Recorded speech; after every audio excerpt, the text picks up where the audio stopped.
أسعد الله أوقاتكم ومدكم بالعمر المديد والعمل السديد في الدارين آمين.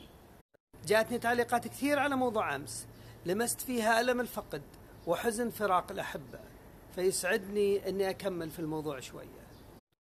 قلنا في حديثنا أمس أن الموت للمؤمن الموحد يعتبر انطلاق من ضيق دنيا التعب والنصب إلى رحابة جنة السعادة والرضا، وزي ما ثبت عن رسول الله صلى الله عليه وسلم في صحيح مسلم: الدنيا سجن المؤمن وجنة الكافر.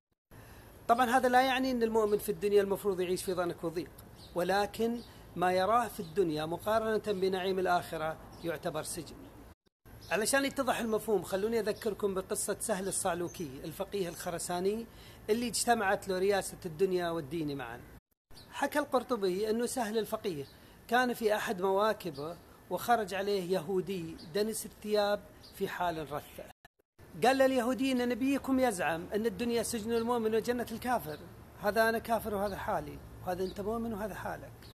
فقال للقاضي سهل: إذا ذهبت إلى عذاب الله غدا ستكون هذه الدنيا بمثابة جنة لك.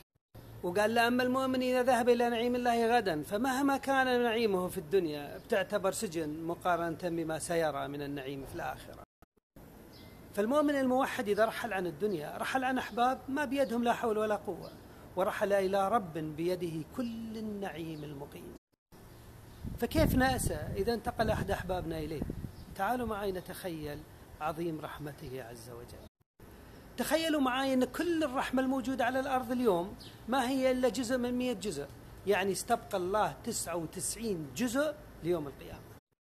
فكيف نأسى إذا رحل أحد أحبابنا إليه وهو القائل في سورة الأعراف: ورحمتي وسعت كل شيء. إله مكتوب فوق عرشه كما في الصحيحين: إن رحمتي تغلب غضبي. كيف نأسى إذا رحل أحد أحبابنا إليه؟ يكفينا من الراحة والاطمئنان أن احنا نعرف أن أحبابنا رحلوا مؤمنين موحدين، فلا نأسى أنهم رحلوا إلى رب كريم رحيم. وما ندري بأي شيء ممكن ينال أحبابنا المغفرة والرحمة، قد يكون بعمل بسيط جدا ما نلقي له بال أبدا، قد ما يكون بكثير عمل، قد يكون بعمل بسيط صالح في ظهر الغيب، أو بدمعة خشوع في وحده، أو بصدقة بسيطة أخذها الله بيمينه ورباها لهم وكبرها ليوم الدين. فلا نأس إذا انتقل أحبابنا إلى الغفور الرحيم. كل المطلوب منا نسجد له في ظلمة الليل ونناديه: يا واحد، يا أحد، يا فرد، يا صمد، إن رحمتك وسعت كل شيء، وأحبابنا اللي قبضتهم إليك شيء فلتسعهم رحمتك. الله يعمني وإياكم وأحبابي وأحبابكم بفضله ورحمته، آمين. طاب يومكم.